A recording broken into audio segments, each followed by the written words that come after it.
Self for now, but I'll come back in a couple minutes.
Okay, so welcome everyone. I know there's still some folks logging on, and that's totally fine. I know that there's a big time lag for some people.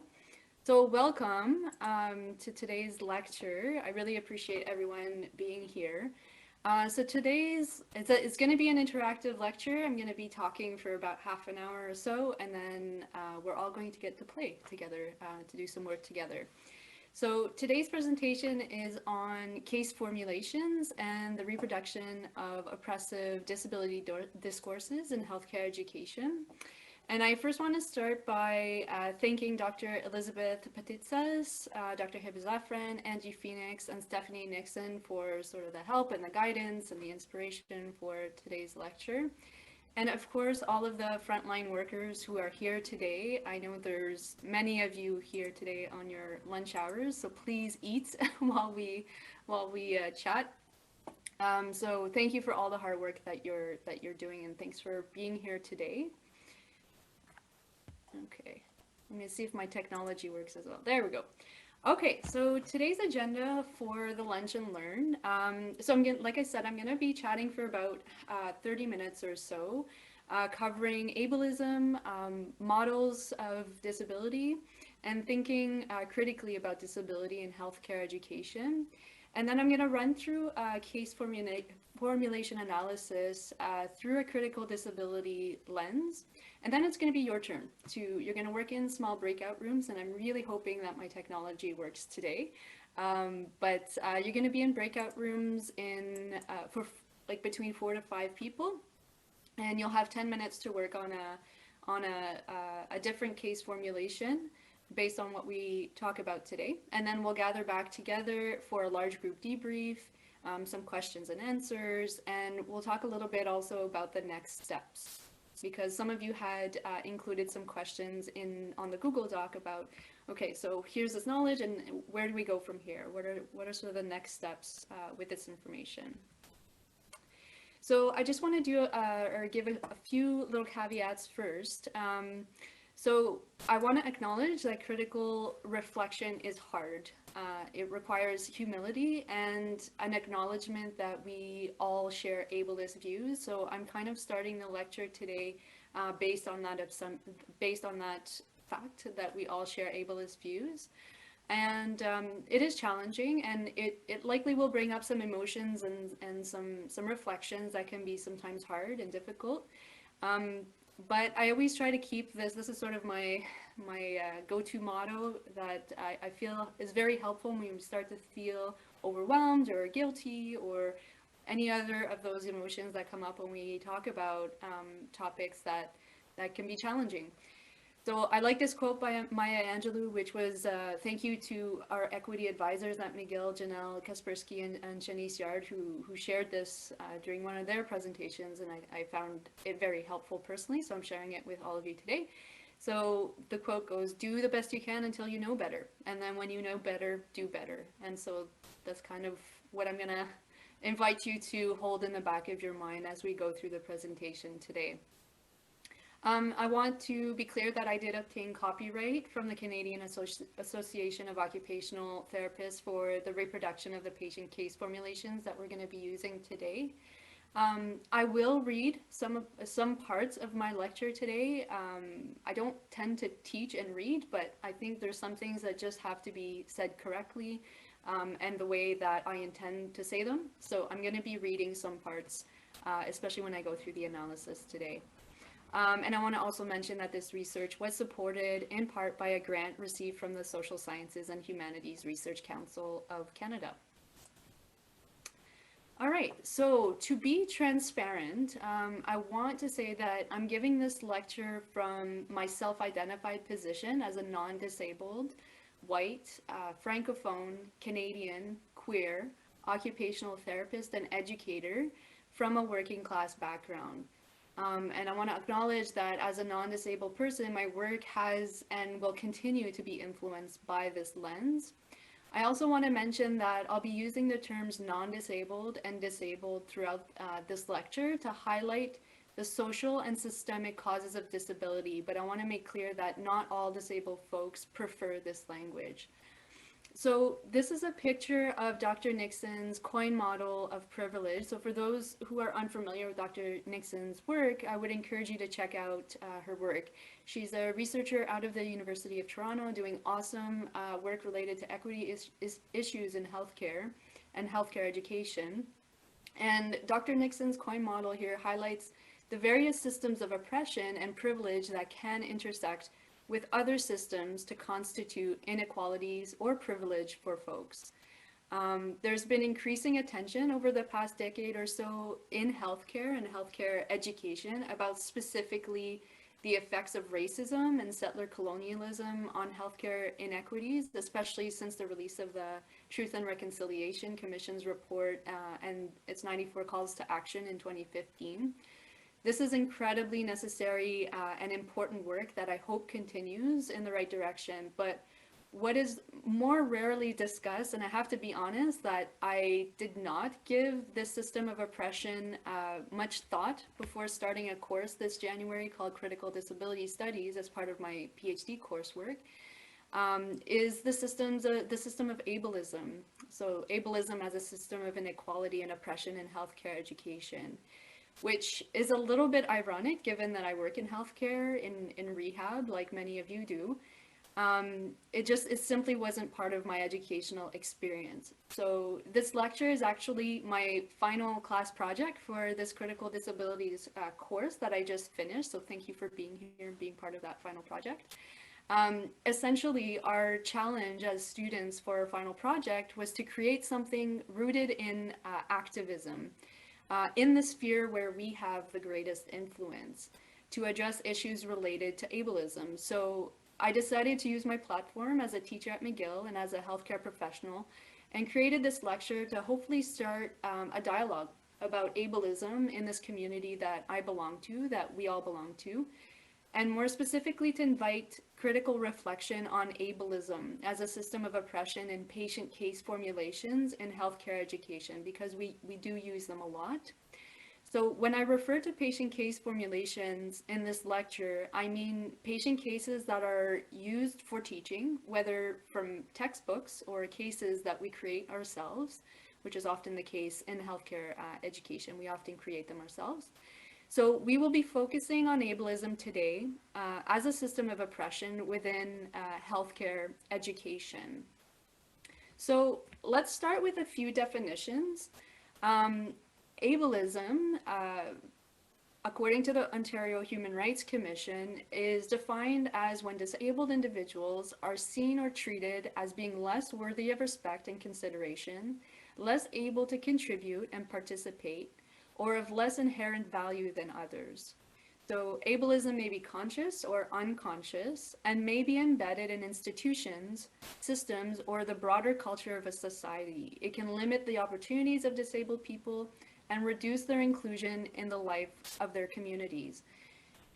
So I included or here because this is a frequent definition that we see of ableism, but it's only really half of the story, isn't it?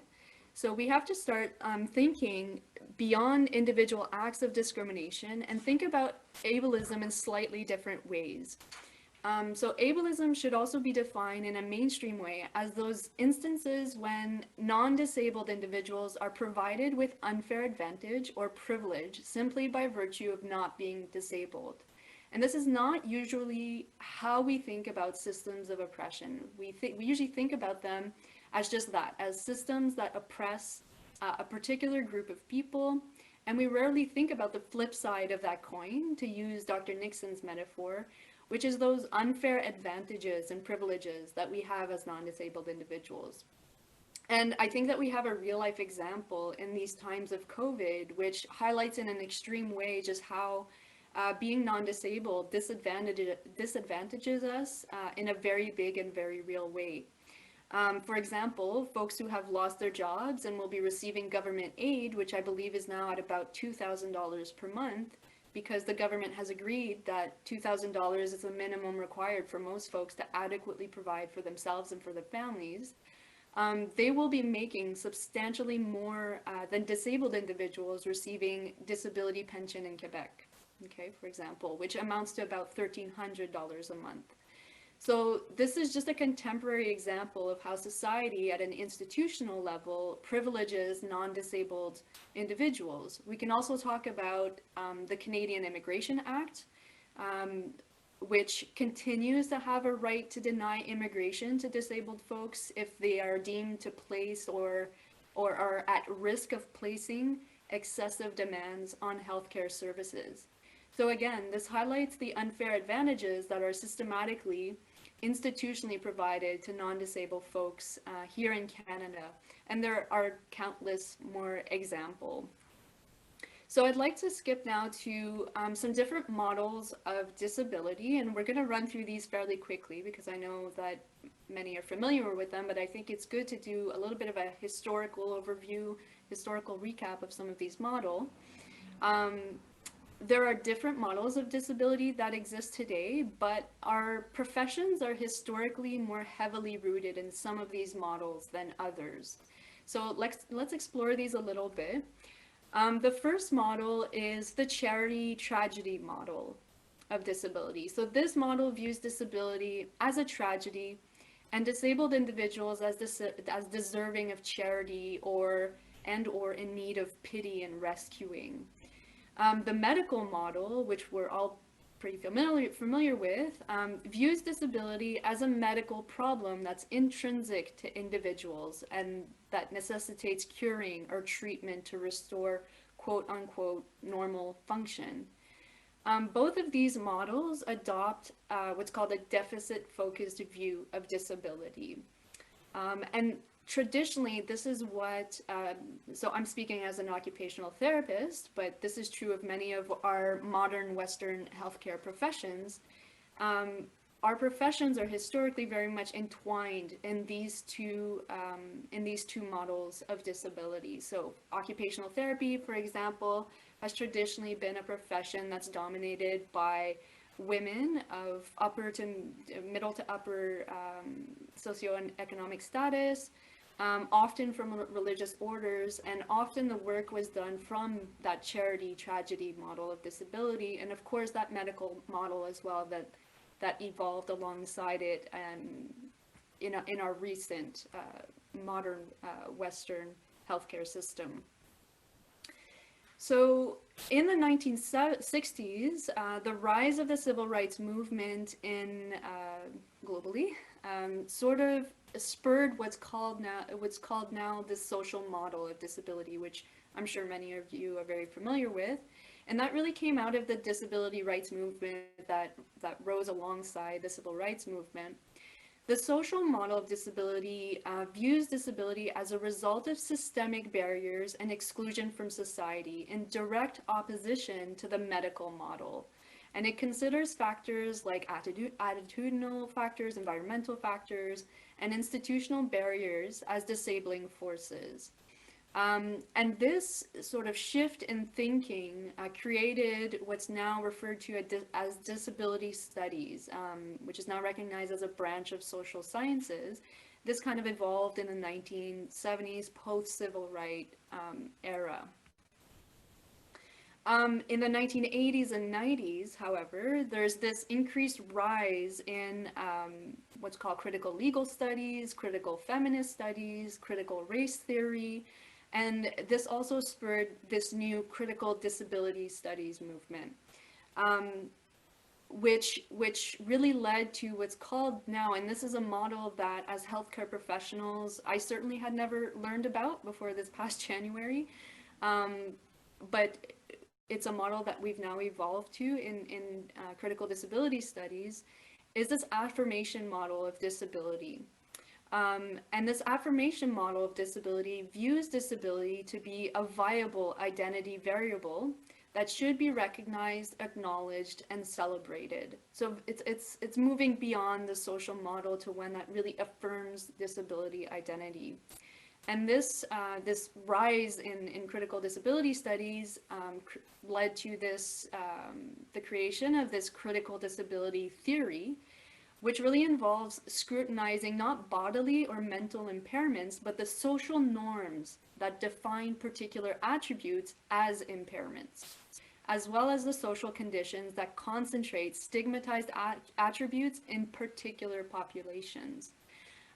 So there's really a big shift here in thinking about disability. Along with this affirmation model and this new view of thinking about disability is this reclaiming of disability identity as a positive identity, simply another way of being and doing. So part of that, the normal part of humanity variables, if we can put it that way.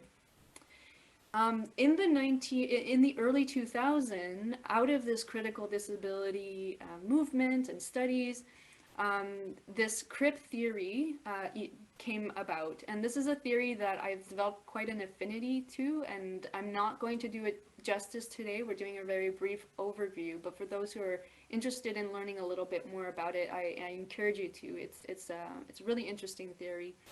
And CRIP theory, which, like I mentioned, evolved out of the critical disability movement, considers disability, again, to be a viable identity variable to be recognized, acknowledged, and celebrated, so part of natural human variance. But what it also recognizes is the importance of the intersectionality of one's disability identity with all other forms of identity variables. So by doing so, it acknowledges the historical exclusion of diverse groups within the disability community. So for example, persons of color, gay, lesbian, transgender, etc. And acknowledges the privileges afforded to some folks within and outside of the disability community. What I also really like about the theory is there's also this reclaiming of what's called CRIP identity, which is very similar to this reclaiming of the queer identity by the 2S LGBTQIA+ community. So I really like this reclaiming of words that have traditionally been associated with a negative. So CRIP identity also in CRIP theory is viewed as a potentially universal identity. And again, this is something new. It's some new ideas that are kind of emerging out of this critical disabilities movement. So it's extending the meaning of disability. And what we mean by potentially universal identity is that we all have the potential at some point in our lives to be disabled. And it also has the CRIP theory also offers a very new understanding of what is considered valued lives, valued knowledges, and valued experiences. So this is a very brief overview of crip theory, but as you can imagine, it's a departure from the social model of disability, which we talk a lot about still today in healthcare profession and healthcare education. So what does this history and models, so I wrote here, what's history and models got to do with patient case formulations? So when I was learning about these new theories and coming from my background as an occupational therapist, what I noticed is that I found that healthcare education hasn't quite caught up to the disability community.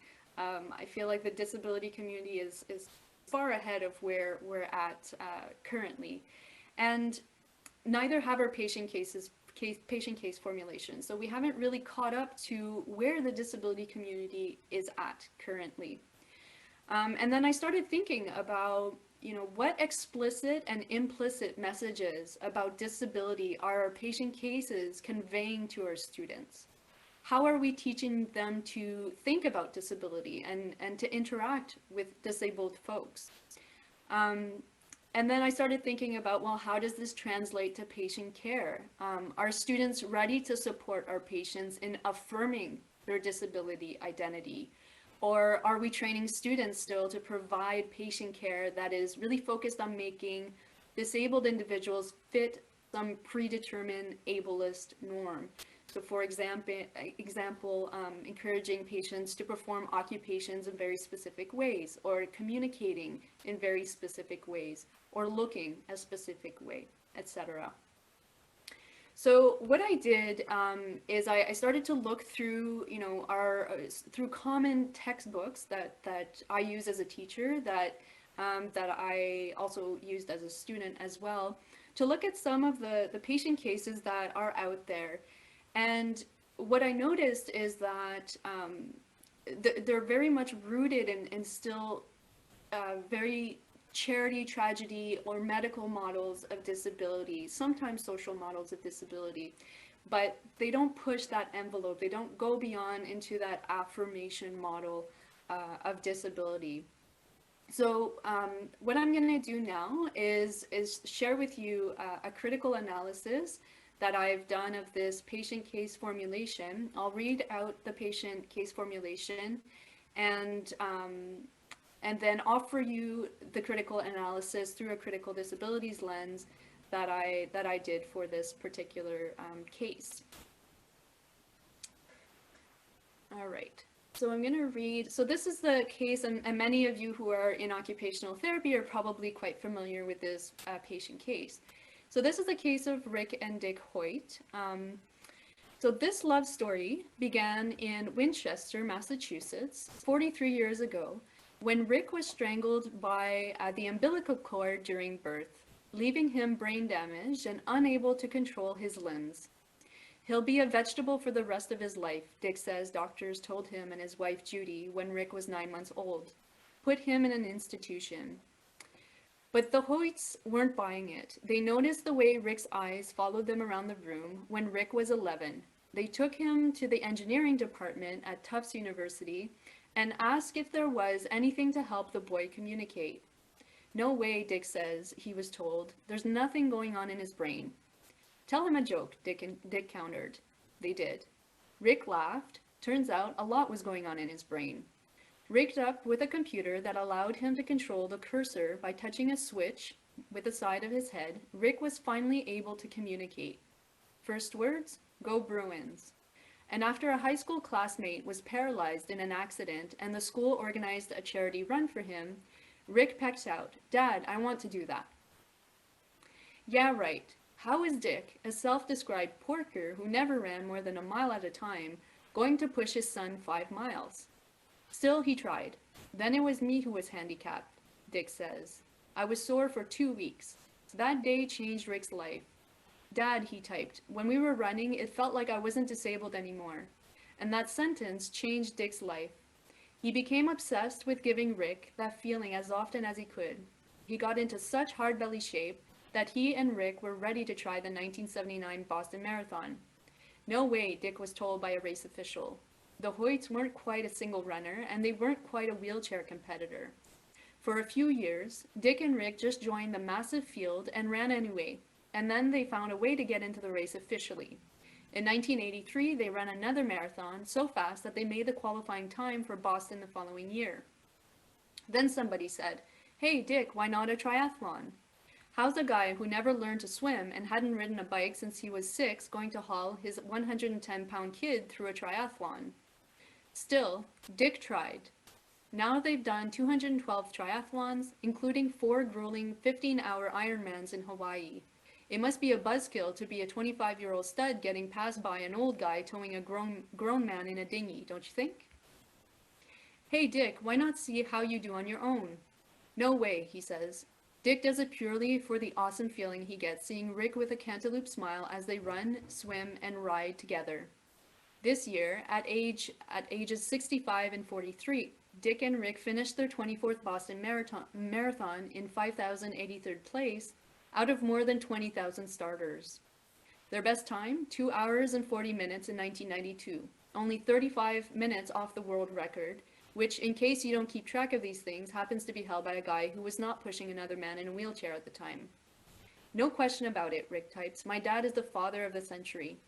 The thing I'd like most," Rick types, "is that my dad sit in the chair and I push him once."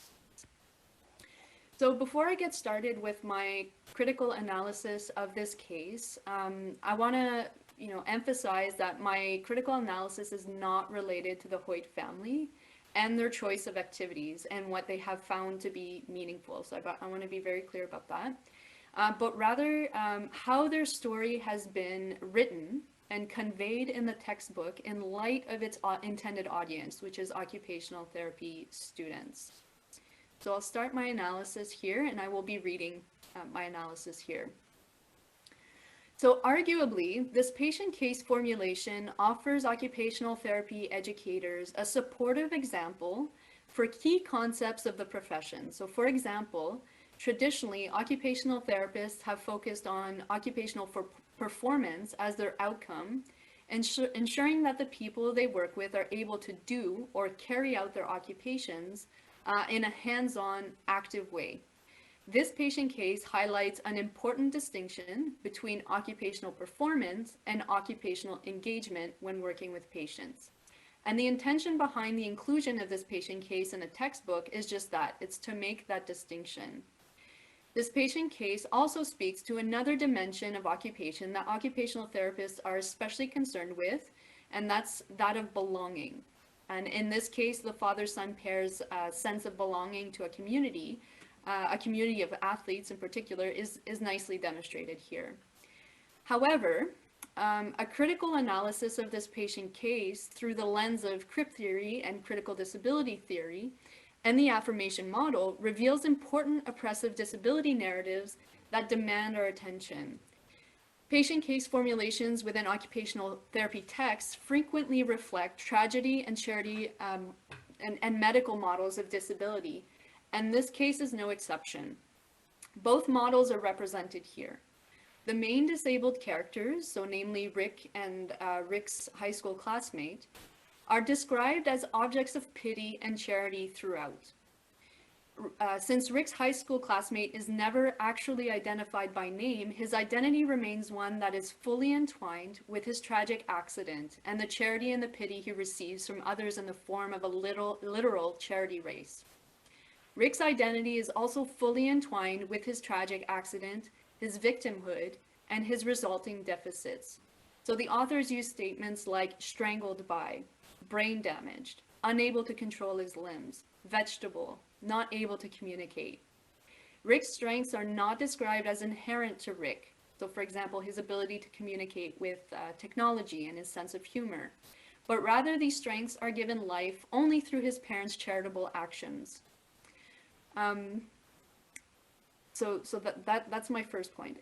The charity narrative remains strong throughout this case, with Rick's occupational engagement seemingly only possible via the hard work and sacrifice of his father. The final sentence, which reads, "The thing I'd most like is that my dad sit in the chair and I push him once," this sentence confirms for the reader that Rick's character should ultimately remain a tragic character or figure in the story. Disability in this patient case remains firmly represented as a medical problem intrinsic to Rick, rather than socially constructed. At times even, disability is depicted as a literal burden or weight on family members and friends. So they use the word to haul his 110-pound kid. The word kid here is also noteworthy, seeing that disabled individuals are frequently infantilized in popular media. Rick was an adult, actually, and I did my background research here. Rick was an adult when he and his father began participating in triathlons. And I acknowledge that the use of the word kid here may have been intended to mean son, but the word son could have been used instead.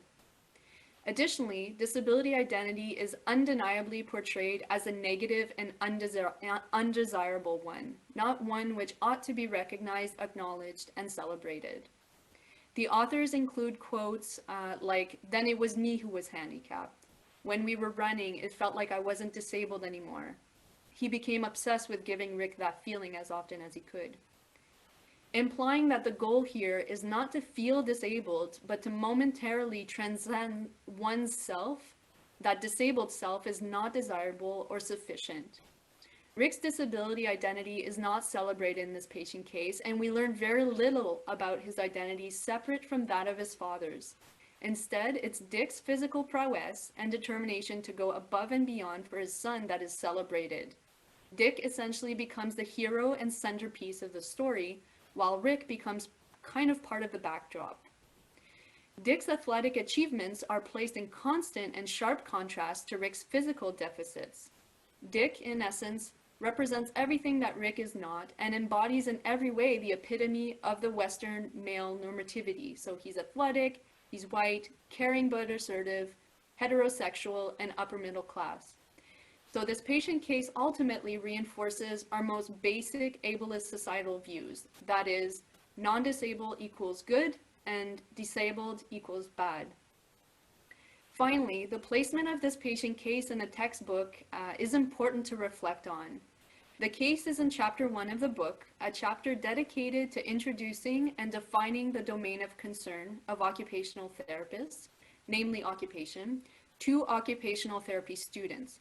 Typically, this chapter would be assigned reading early on in the academic coursework of occupational therapists. Given that this patient case reflects tragedy and charity and medical models of disability, it introduces disability identity from the get-go as a negative and undesirable one, and celebrates ableist views and Western male normativity. So my questions are, what messages about disability are such patient cases conveying to our students from the very start? What messages do they convey to our students about how occupational therapists should relate to disabled individuals? What hidden norms, values, and beliefs are being transmitted implicitly here? So this was an example of a critical analysis of this case using a critical disability lens. So now what I would like to do is to turn it to all of you with a different patient case, which I'll read out to you in a moment. And then what I'll do is I'll divide the group here, and there's quite a few of you, but I'll divide the group into groups of 4 to 5 to do your own critical analysis. And I'll give you 1 minute to introduce yourselves in your groups. You'll have 9 or so minutes to reflect on the case and to do your own analysis. And then I'll bring you back to the main room where we can hear some thoughts and reflections that came up in your small discussion groups.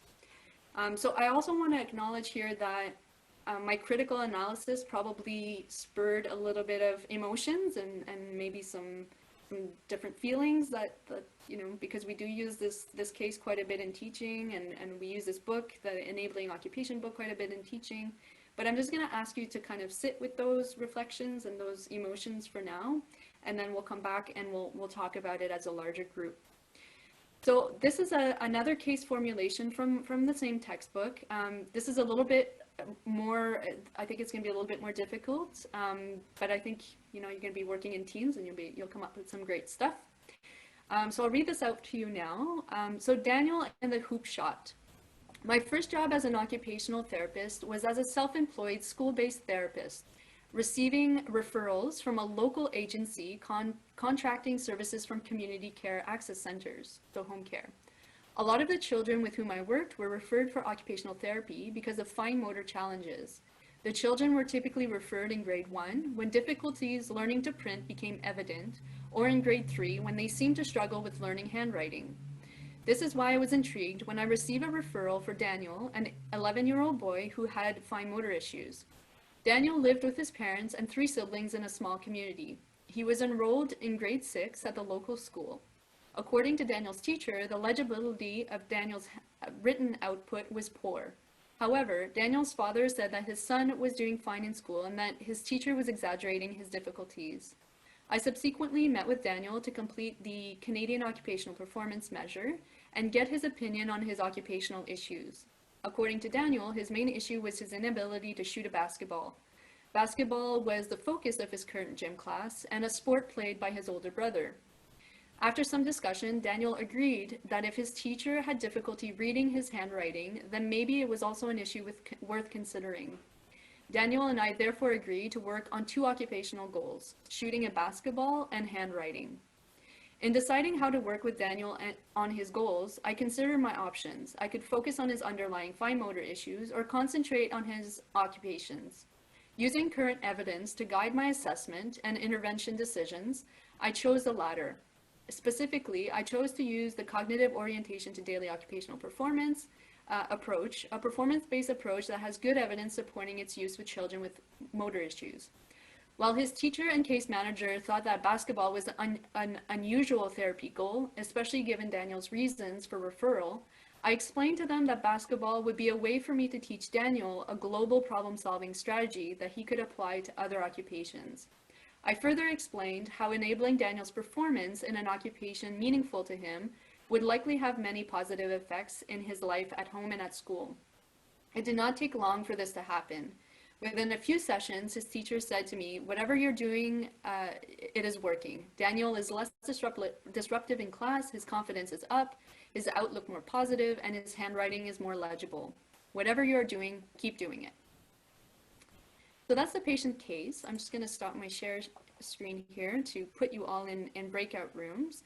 So you're going to receive from me a little, something's going to pop up on your screen, and it's going to ask you to join a breakout room. And I'm going to let you all talk for about 10 minutes, and we'll come back and share some thoughts and reflection on this patient case. The other thing that I want to do, and I'm going to post it here on the chat.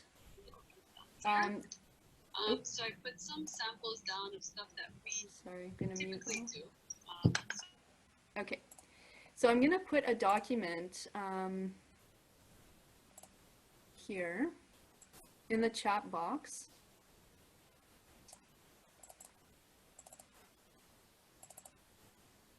It's going to take me, sorry, one moment.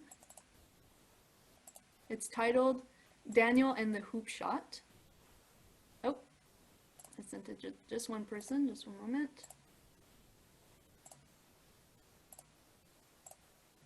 Okay, so everyone should see something pop up in their chat box. So I've included some questions there to help guide your reflections, and this is adapted from work by Stephanie Nixon and her team and Angie Phoenix. Oh, sorry, we don't have a microphone. So that's okay. If someone doesn't have a microphone, you can either include your thoughts in the chat box, which will only be shared within your groups, or you can just listen and participate that way. All right. So I'm going to divide all of you now into your groups. All right. So you can accept that invitation, and then you'll be placed in your individual groups.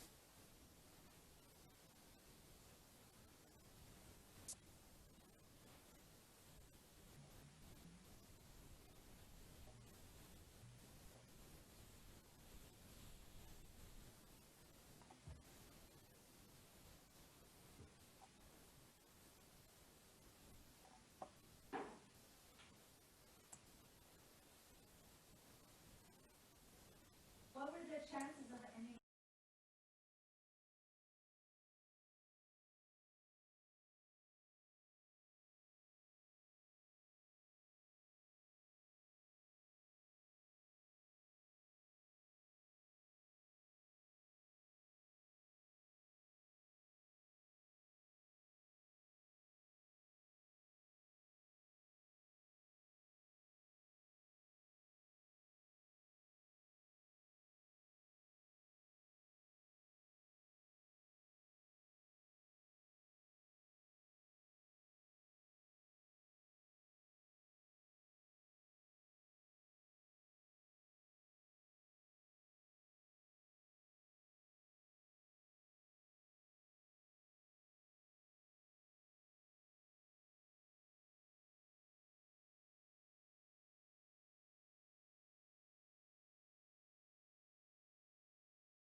Hi, Heather. Are you having a hard time? I can't hear you. There, hi. Hi. I was wondering, is it possible to have the text of the case? I can't share it, unfortunately, because that was part of the stipulation from the CAOT. Okay, Yeah. I get it. Okay, Thanks. no problem.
Okay, so welcome back. Is everyone able to hear me? Heather Lambert, can you nod if you can hear me? Yes, okay, perfect. Thank you. Okay, so I dropped in on many of your groups, and it was really interesting to hear your discussions and your thoughts. So what I would maybe like to do, oh, how come this is not, let me just share it again. Technology is always fun to play with. All right, there we go.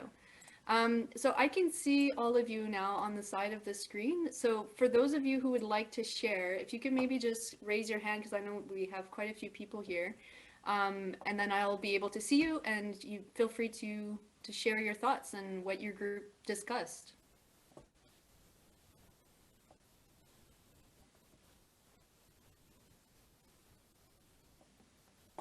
Oh, sorry, you can raise your hand, Heather Lambert, go ahead. I meant on the little screen there, so. Yeah, you meant hand raising, didn't you? I couldn't. Yeah, that's okay. But I faster to wave. That's okay, go for it. So we discussed an awful lot about the case and various things. I think I've got a whole page of notes here. So I'm sort of looking at the most pertinent. There was the question that we asked, was there a problem at all, given that, the family felt that the teacher was kind of exaggerating the problem, and, they didn't see a problem, and the only thing the kid could come up with was basketball. So was there actually a problem? So were we creating something that wasn't there? And the idea of ageism, that the OT and the teacher knows what's best. And that they were sort of imposing, well, you think basketball is important, but you're 11 and we know that school is important. So there was that element of, in the case of, she had, the request from the teacher to deal with fine motor, or the handwriting, that the child saying on the COPM that he wanted to play basketball, and the OT had to make a decision which was more important, and it was sort of this deus ex machina, where she came down and she decided, we will work on the basketball and I will import this knowledge and this will, make it all better. That was also kind of jarring. Great, thank you. Does anyone else want to share?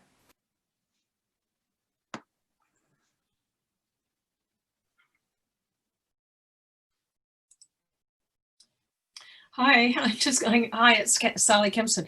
I was struck by how much what was going on for this little boy was actually located.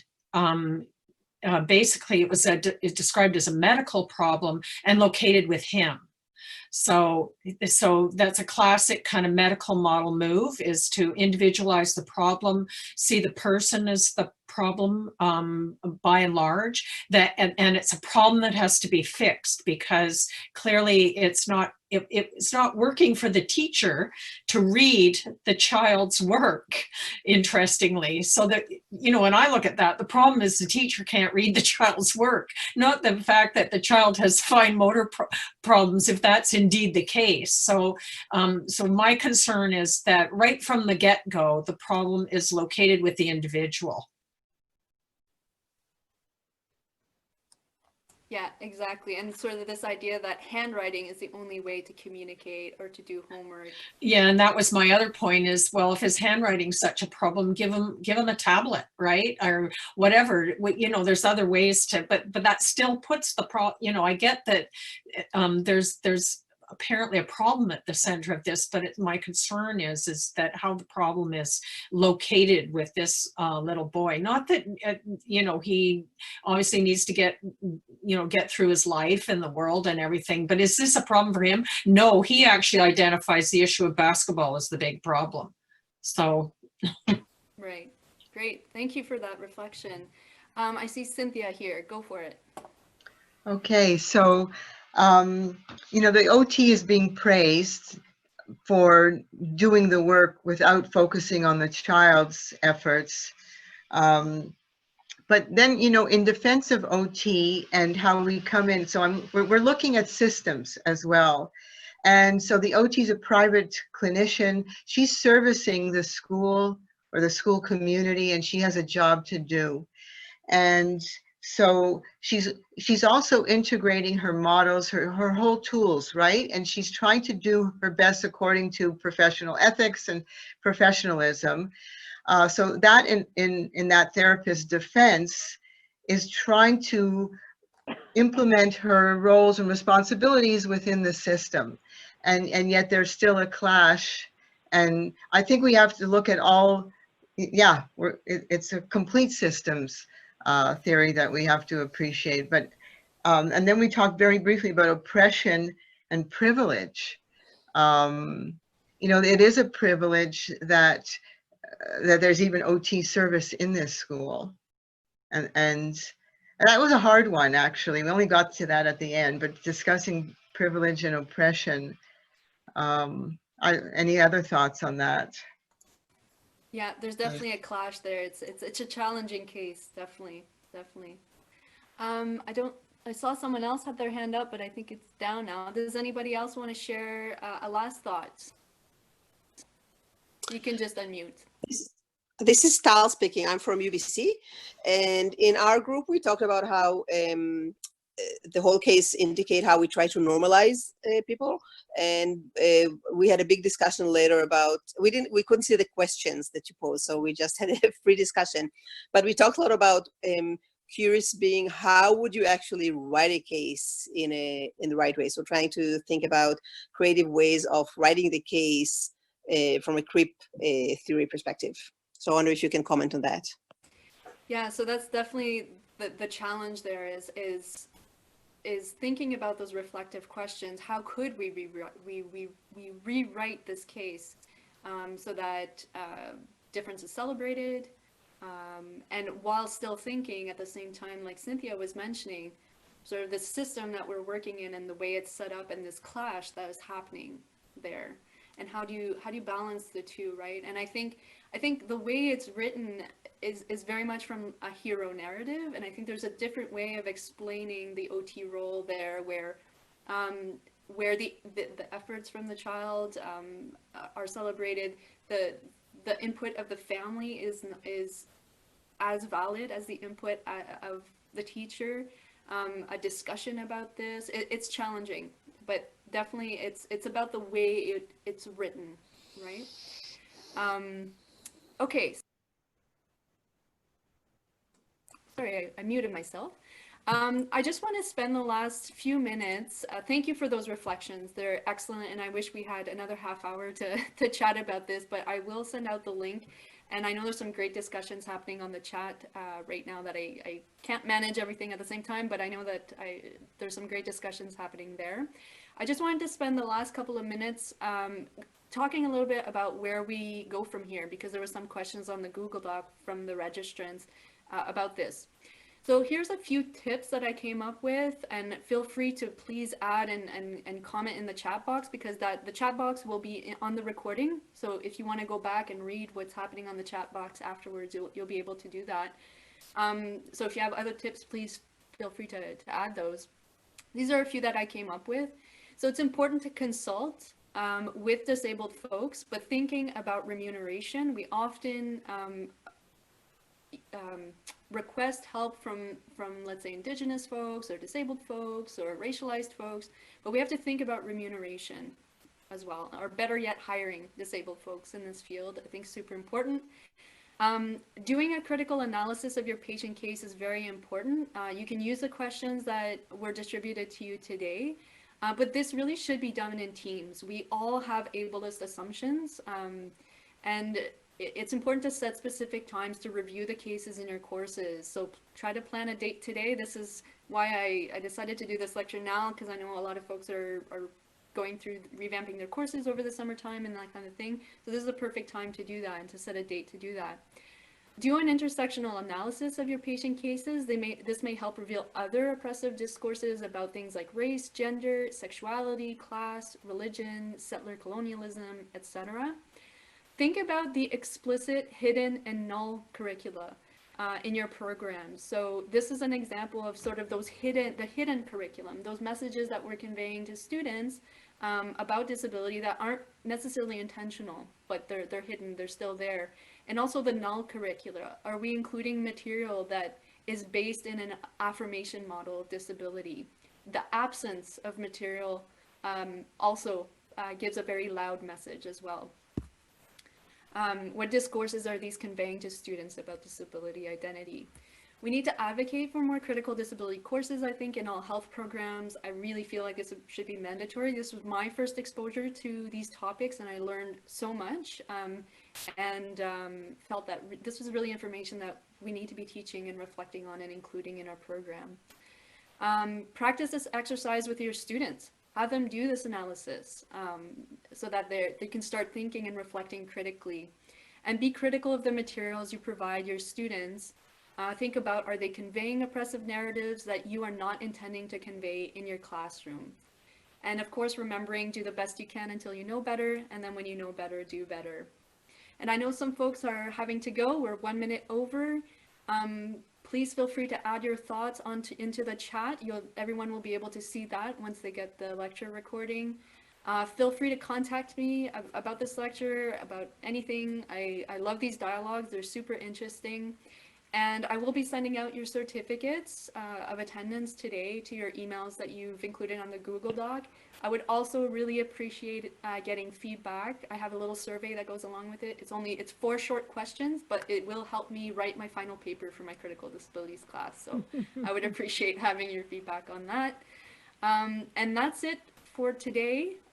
Again, please continue to have conversations on chat. I will let this run. If those who need to go, feel free to go. If those that want to stick around and have additional conversations, either through chat or have questions, feel free to stay. I'm happy to take some questions and to chat a little bit more about this. So thank you, everyone.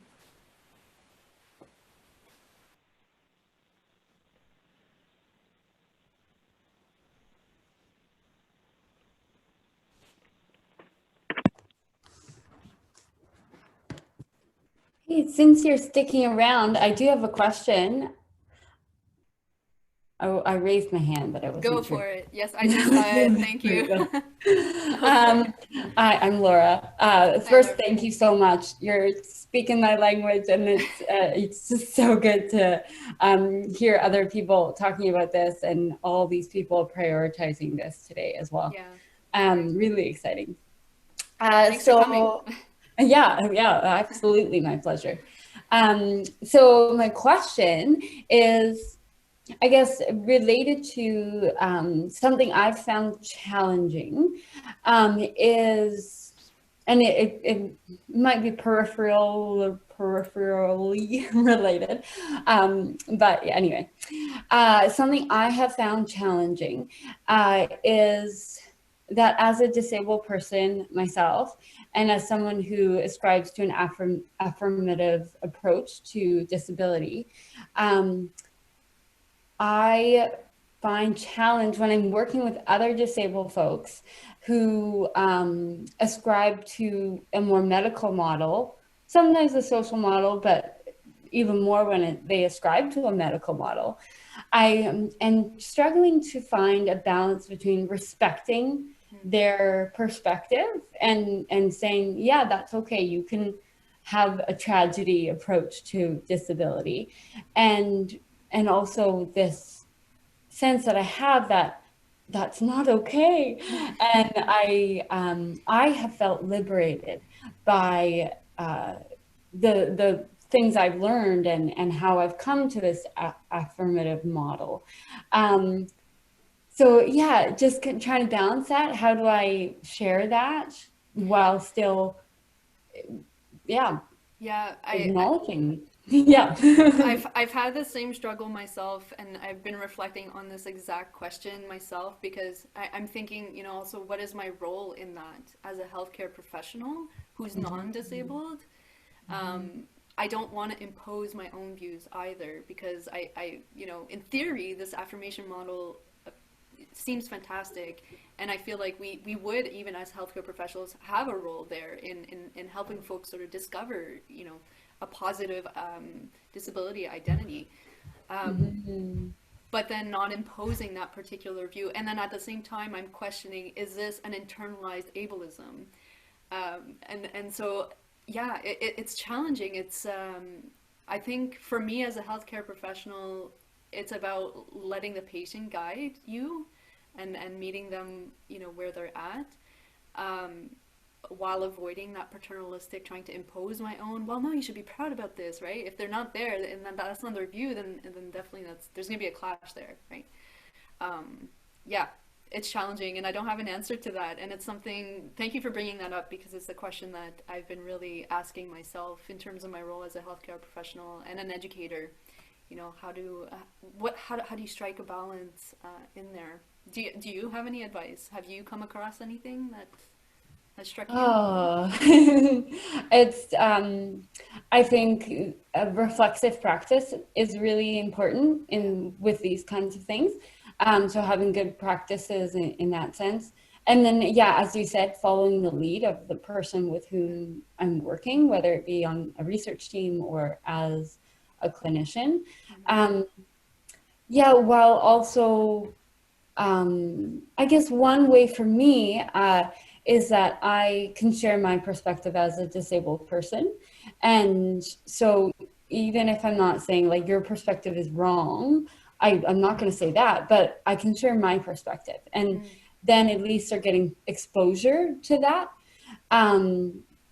Yeah, because it might be that they've just never been exposed to the possibility that disability isn't deficit, but it's diversity and it's strength. Yeah, so that's one way. Yeah, I think that's a key thing, is meeting that person where they're at. And I think that's a great point, right? Have they been exposed to this other idea, right? And do we as healthcare professionals have a role there, right? So yeah, these are, yeah, exactly my reflections at the moment that I'm struggling with. Yeah, so yeah, good reflections. Sean, I see that you have your hand up. Did you want to? I did that right to get your attention. I didn't want to interrupt or like embark it. Yeah, the question that I had was relative to the affirmation model. It's the first time that I see that outlined as a model. So thank you for bringing that to the table. And where my question is that I have trouble understanding it as a model next to other disability models, I think, because the other disability models, the way that I understand them is where they put the onus of the problem. And although I can think of what I saw you describe as the affirmation model in practice, I've got some friends who have great practices of drawing attention to the way that their impairment and their situation as a person with a disability makes their lives better. Like I think of that as being reflective of what I see described as an affirmation model. It doesn't stand out that much from the social model for me, because it seems that both of those models identify societal structures, ableism, as being problematic. So I'm wondering if the affirmation model lies next to the social model a little bit like the human rights model does. Like I haven't been as excited about the distinction between the human rights model and the social model as I am as compared to like the charity model and the medical model. So can you help me understand that? Like I'm just trying to get my head around it. So just so I understand, you're looking at more like the differences between the social model and the affirmation model. Yeah, I still feel like the social model still paints disability in a somewhat negative light, that it's something that is not desirable or that is abnormal, right? I still get the sense that at the root there's still this kind of I don't know what the right word is, but it sort of paints it in somewhat of a negative light. It's still like still a negative thing. Whereas the affirmation model I really see as this reclaiming of a positive identity, of looking at disability as just part of normal human variance, something that should be celebrated, thinking about it as, okay, well, what can my disability, what different ways of thinking or doing that I can share with the world, because I do things differently because I have this particular disability. Yeah, I still feel like the social model is still rooted in a little bit of a negative light of disability. That's my understanding. apparently. That might be like the ultimate answer to my question, that even the system that I've set up where the purpose of a model is to identify the problem, that might be where the affirmation model differs, is that its emphasis is not on the problem. Yeah, I think the social model still has an element of othering at its base, as opposed to the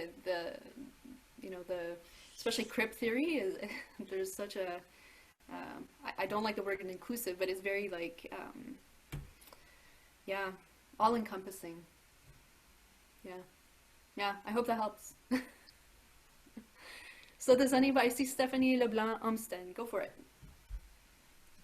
I wanted to chime in on a couple of the things you've just been talking about. I'm not sure what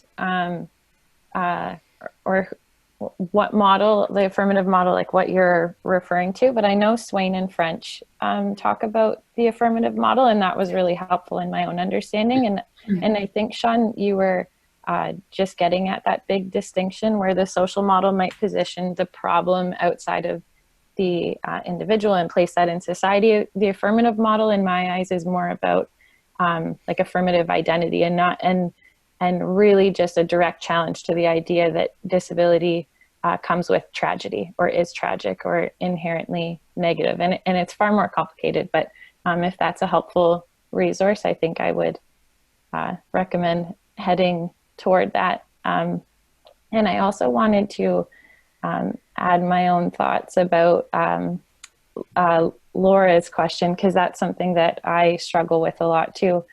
Particularly in my role as a researcher. So in my own PhD research, my positionality would be that of a MAD researcher. So sort of the MAD studies side of disability studies, but I'm also an occupational therapist. And so a lot of the participants in my research don't necessarily engage with critical views of disability and madness or things like ableism and sanism. And so how do I really balance that or navigate discussing those things in a way that doesn't put me in this sort of like hero complex or like divine savior sort of a role. But I definitely believe that as OTs and educators and researchers that just adding that counter narrative or this different way of speaking about disability and madness, where we will be exposing some people to those thoughts for the first time, just as I was exposed to these thoughts for the first time years ago. And it drastically changed, I guess, my own way of thinking about myself and about others. So I think that continuing to have these conversations in itself is so helpful. So, totally. Yeah, totally. Sally, go for it. Sorry, I didn't explain how to raise like the little digital hand, so I apologize. Oh, yeah, I know, I'm not sure how to do that. That's okay, go for it. Thank you, Lisa Arcavelli, for pointing that out. She sent me a message saying Sally has been waving her hand. I don't think she's waving away. But hello to Laura, who I know, and I just want to say a couple of things. I'm with Laura and Stephanie that as a disabled person who works, I actually help people get on income support benefits, and so they recognize that they live with impairments that prevent them from working, but they may not be politicized entirely. So that's kind of how I describe it. And I often will just, if I hears them say something, I'll often say, I kind of don't look at it that way. And that's kind of my opening to just say a little bit, as you're saying, Stephanie, is just an introduction to maybe thinking about it differently. And you often see light bulbs go off when that happens.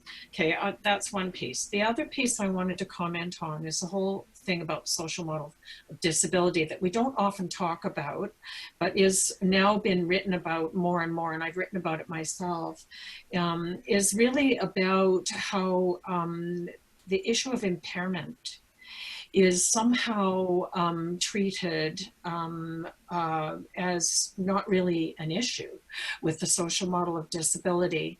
And so for me, what that means is the embodied experience of living with disability is absent from the social model by and large. And feminist disability scholars have been really, really good about introducing this aspect of life with disability in ways that begin to offer a good critique of the social model. Not that the social model isn't useful, and certainly has been useful for mobilizing disability activism, but the reality is that it's not actually attending to the embodiment in the way it ought to. And historically, in the development of the social model, that kind of the impairment is, Michael Oliver clearly was one of the very first to talk about this as impairment as being, we're not talking about that. That's an individual medical model problem. Well, no, actually, we live within bodies that are different, and that needs to be understood too as a part of politics. So I'm just pointing to basically issues around kind of the biopolitics of disability, which then comes out of one kind of a new thinking about, a new-ish thinking about disability, which is post-conventional. And so I just want to introduce that, and you likely know, and those of you who are disability studies scholars know about this, but I think it's really important for us to remember that those of us living with impairments actually have an experience of those in particular ways that intersects with social, political, and economic forces. So that's my spiel. Thank you very much. No, this is great. I'm like, I've only touched the tip of the iceberg of critical disabilities. I've only really started delving into this in January. So thank you. This is great. Like, a really good book is that I think is excellent on this front is Mitchell and Snyder's The Biopolitics of Disability, and I couldn't recommend it strongly enough. And the other author that I draw from in my work is Shelley Tremaine's work on Foucault and the Government of Disability. Really, really important ways of understanding how disability is taken up socio-politically, but also includes our embodied experience of living with impairments. That's great. I might include, if you don't mind, Sally, do you mind if I include when I send out the lecture recording certificates and all of that stuff? Do you mind if I quote you saying Sally recommended these two books? Yeah, I can. For those who want to learn a bit more? Sure, and I'll send the references. And great, thank you. Sure, yeah, and in particular the biopolitics of disability. There's one other article, and I'll send you that reference too, which is excellent. So great. There'll be 3 references for you. Excellent, thank you. Yeah, because I'm sure a lot of us are going to want to learn much more about this. So, yeah, great. Thank you so much. You're welcome. Does anyone else have thoughts or questions or? I like that there's 2 conversations happening at the same time on the chat, and there's responses to you, Sally. I don't know if you've seen. No, I'm not. I haven't read them because I've been speaking, okay. But I will take a look. Yeah, for sure. Yeah, thank you. Yeah, no problem. Anyone else want to share some thoughts? Well, there's still quite a few people on. Again, thank you everyone for coming and participating. And I know it's a new topic for many of us, but I think it's such an important one to be thinking about, especially in healthcare education. So thank you for being here. So I'll stop if nobody else has any thoughts, I'll stop the recording and the Zoom here. Thank you again for attending. Have a great day and have a good weekend. It's supposed to be nice, so have a good weekend. Bye, everyone. Thanks again.